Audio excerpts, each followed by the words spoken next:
Hello, everyone. Welcome to the Infinite Abilities Podcast. I am your host, Nick Hurd, and we are here to encourage each other to find our own unique abilities. Let's go. All right, everyone. So today we have Mike Hurd, and he is a coach, and he's a very unique coach. So I'll let him explain to you exactly what he does. So, Mike, can you tell the audience about yourself? Yeah, absolutely, Nick. Thanks for having me on your podcast. I really appreciate it and look forward to our conversation. I'm a life coach and a business coach, and I work with people just across a wide variety of things that they want help with. A lot of my work is focused on helping people that are suffering from anxiety and stress and overwhelm and this has really arisen from my own journey with anxiety, and we can certainly get into it today. But I last year overcame a 50-year anxiety phobia of shy bladder, of all things. It's technically called Shy Bladder Syndrome or periuresis, which is the inability or extreme difficulty of being able uh, to urinate in a public situation, public restroom. Yeah. Yeah. And I resonate with that because I dealt with that my whole life. I still do from time to time, but it's definitely a lot better now. I think, like, for me, I just, I went through a lot of things that made me realize, like, I need to stop caring what other people think. And then another thing is, I have worked on my self-confidence a lot. So I'm a lot more confident. So I think when you have the confidence, you don't get shy as often, regardless of if it's in the bathroom or not. Like, Yeah. don't get shy as often ever. You're right. You're right on with that. And for me, it was first of all recognizing and realizing that I wanted help, and finally decided to look into it for myself. It was this moment. I was on an airplane coming back from a business trip in Las Vegas. It was a 5-hour flight, and usually I would prepare myself for a trip like that, and preparing would simply mean dehydrating myself and not drinking, so I wouldn't have to go. And I was a couple hours into the flight, knew I had to go. It was pretty bad, and when for people who have this, at least for myself, and I've learned that thousands of others who have this, that when you do have to go, it doesn't matter how bad, that there's a involuntary muscle that the brain controls, and that I wasn't able to go. I tried, and I was just so frustrated, so angry at the world, at myself, and just um, it was just probably one of the lowest moments that I've had with this, and because I've coped with it my whole life, and I just released it, Nick. I just said to the universe, I want help, and that led me down a path of seeking help and finding a nonprofit organization that has really tremendously helped me, many others, and I've become involved with that organization as well, the International Periuresis Association. Really awesome. And so I want to go back to something that you said. You're saying that for you, it was just like a public restroom in general, not even if anybody else was in there or not. It was just, For me, it's interesting. If it depended on the public restroom, and it depended on my state of mind before, during the situation. I could freeze up if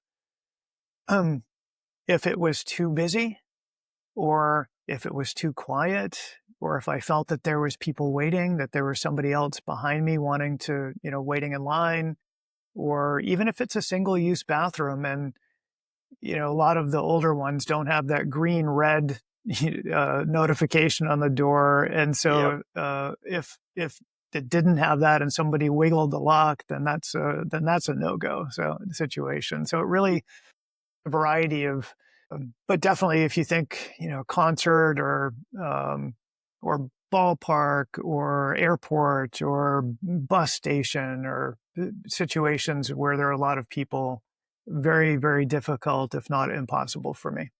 Yeah, I know exactly what you're saying. Like for me, if somebody's waiting, then it's hard for me to go, which Yeah, is it's such a strange topic, and I know. I feel like nobody really talks about it. So I was glad when I met you and you started talking about it, and I was like, hey, I dealt with all of that myself, and I still do. Like it's still not, perfect, but I don't find it as a challenge like I used to.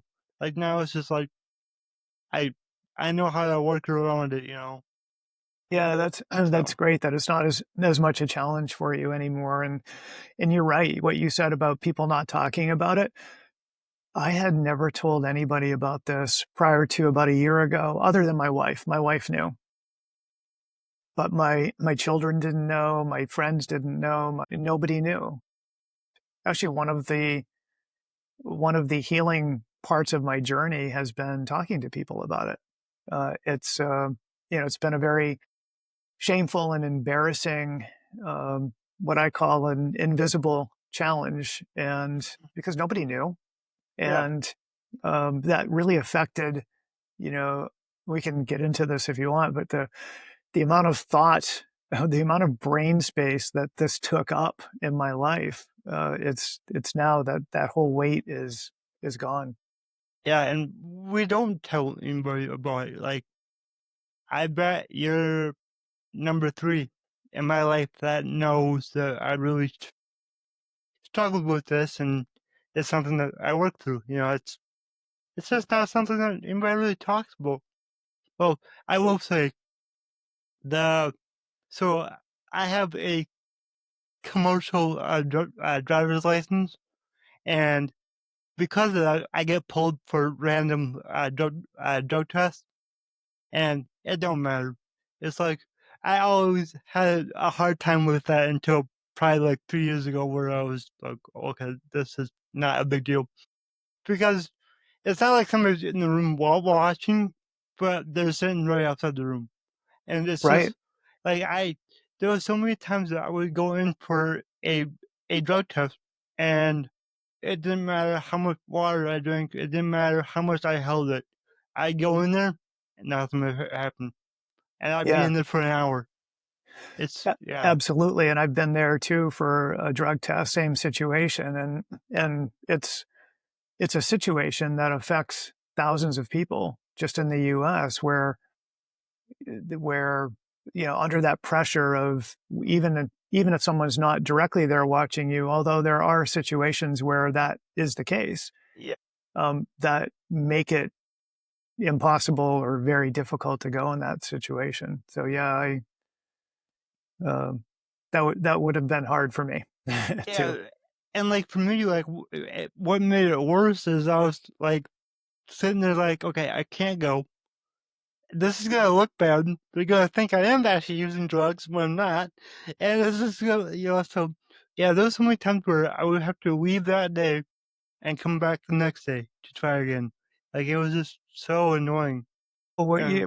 you're saying brings up a really important point is that we create these stories that are true to us in the moment, but are they really true? They're true because we're believing them to be true. Exactly. The being embarrassed because what is somebody going to think of us? And when in most cases they aren't thinking of us, they're just doing their job. Yeah, and they don't care, you know. Except for the one guy that I've had a couple times, he would just get so mad. It's like, I'm sorry, I can't help Jeez, it. oh, that's Yeah. unfortunate. Yeah. So, like every time that I went to that guy, it was 10 times worse. Every time, because it was just the weird way that he treated me and all that. It was just like, you're not helping the situation, dude. Like, you know, but well, it happens, and now when I go to a different location now, and it's the same person that we're in touch with every time, and she's super nice, and it's just easy. Like, I don't have Great. a problem anymore. And That's I've great. learned, like, drink some water beforehand. Because, That's an important part of it. Yeah. like, for me, not to get too personal, but we are talking about this topic. Like, for me, I only, I, I mainly urinate in the morning because, like, I have my water and then coffee. So, like, the morning, I go more than I should. But then in the afternoon, I really, really don't. So if my appointments were in the afternoon, I'd have to like think like, okay, I go like not go at this time, so then I'll be able to go at that time. But then some people out there can just go basically whenever, which I I never experienced that myself. Well, up until about a year ago, I hadn't either. But things changed dramatically for me, and now, now I can go in most situations, and when I can't, you mentioned this, like I don't make up the stories about it that I used to. It's like, oh, I just can't go, which I found out happens to everybody. That there are times when you can't go, so it's not as or not a big deal like it used to be for me. Yep, yep. Now, for for the listeners, can you give us a couple of tips that really helped you to overcome this? Yeah, absolutely.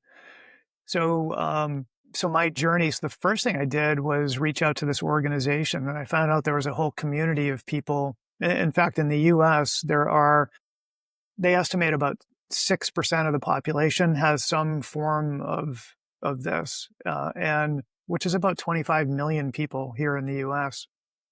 Um, so there's a lot of people that are affected, and so there's an organization that has a tremendous amount of resources available to help people, and those resources include, and I've tried a lot of the resources, and which includes a support group. I didn't realize there's actually virtual and in-person support groups where people who have shy bladder can get together, tell their stories, hear other people's stories, and realize and just talk about it. For many people, actually for me included, it was the first time that I told people about my Yeah, situation.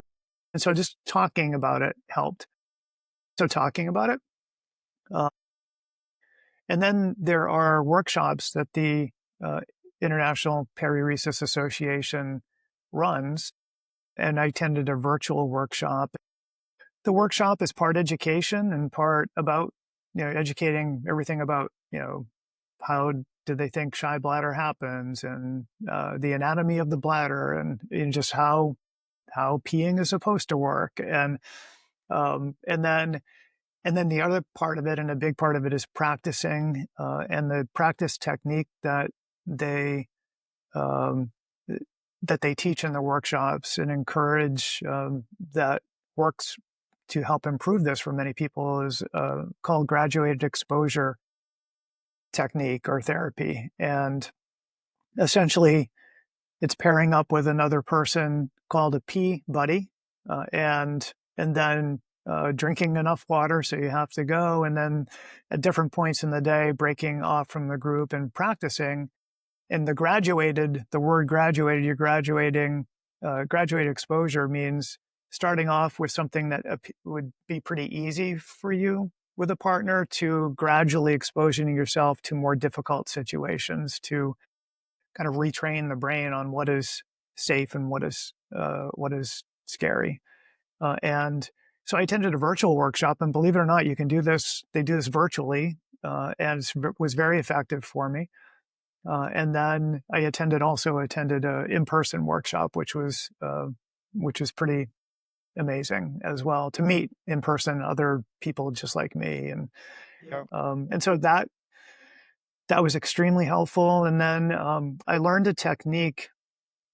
It's called the breath holding technique, and I saw a video about this that if you hold your breath long enough, which for me was somewhere around a minute to a minute and a half, that um, there's something that happens in your body that releases that muscle that is tight, and you just automatically go at a certain point.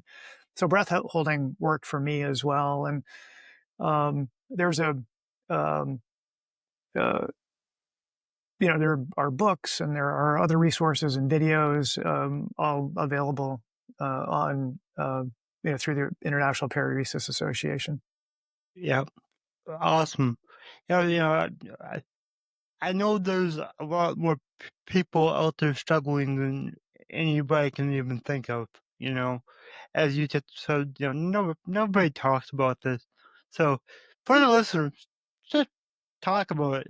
Like, yeah, it's embarrassing, but the fact is, more people are struggling with it than you think, and therefore, it's not. I don't think it's uncommon at all. So, realistically, it shouldn't be anything to be embarrassed about. Like, this is just it happens, you know? Yeah, and you bring up a good point, Nick, that the embarrassment part. You asked what has helped me with overcoming this. The other thing that's helped me is really understanding how my own thinking is creating my reality. And I've seen how, and it's not, we tend to think, and I did for most of my life, that external circumstances create my reality. Like something out there can make me feel a certain way or think, believe a certain thing. And really the only thing that can make me believe anything is my own thinking about it, like my own, the meaning that I'm attaching to the thought. And so just as an example, before I would go on a flight, I would wake up in the morning, and where I am, I have to usually catch 5:30 flights to get anywhere. So early flight, wake up early, Yeah, and I would have maybe a half a glass of water, so I'd at least have a little bit of liquid. But I'd have all this thought about, where am I going to be able to use the bathroom? Am I going to be able to have to go when I get to the hotel near the airport? Because if I go to the airport, there's a chance I might not be able to go if there's too many uh-huh. people or if it's too noisy. Like, and so all of these stories I was believing about the future that hadn't happened yet, but I was creating this panic situation. And Yeah, today, same scenario, I get on an airplane, about to go on a flight, and I don't even think about that anymore that's because awesome. I know and if I'm about to go into a public restroom, I don't have all of that negative chatter. Well, it's funny. Uh, I do have some negative thinking, that this old habit of negative thinking yep, that comes in. I just don't pay attention to it anymore. yeah. You like I know for me, like I used to have a lot of negative self-talk. I still do, but it's when you can learn to recognize it and then shift that thought into something positive, or just tell yourself to shut up because it's not true. It really does help. So I know exactly what you're talking about. Yeah. Yeah. Thanks. And another thing, like, it's nice that you don't have to walk around, like, let's say, a mall and look for the one restroom way in the back corner where nobody is around. Yeah, Oh, I used yeah. to do that. I used to, Yeah. you'd walk by 10 bathrooms before you got to one that you would use. So yeah, I I did that. yeah. So yeah, like I'm just have so many memories coming back when you're saying that. And one point in my career, I was driving a lot, and I live in the Northeast U.S., so around New England was my territory. And I mean, heck, I would know every bathroom on my route where there was a good chance that I would be able to go, and that would just take up, again, just what you're describing too, like that. It's hard to be present and enjoy being at the mall if all you're thinking about is, where's the next safe bathroom I can use. Yep, exactly. Yeah, I'm that.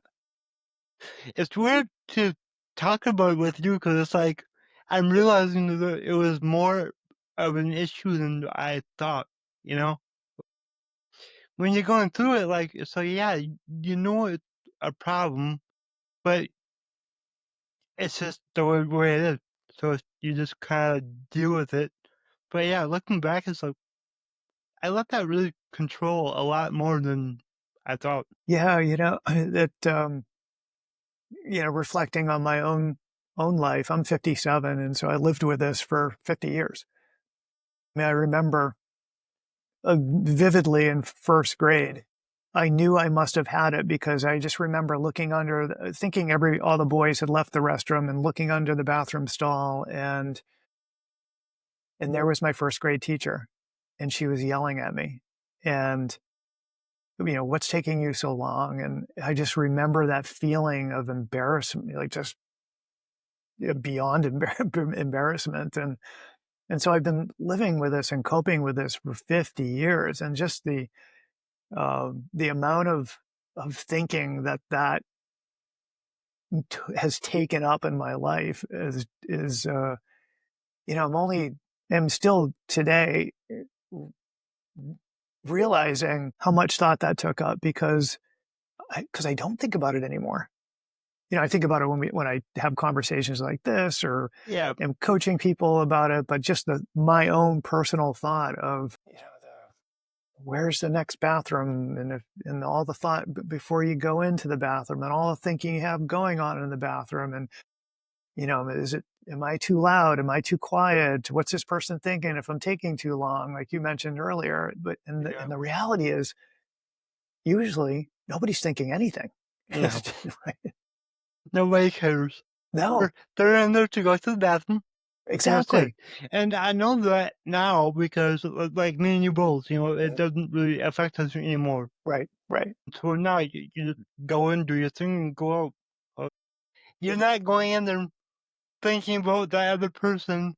Like, you don't do that at all. So, like, back when, I struggled with it, I thought people were, thinking, why it's taking so long, or why is he in the stall and not at the urinal?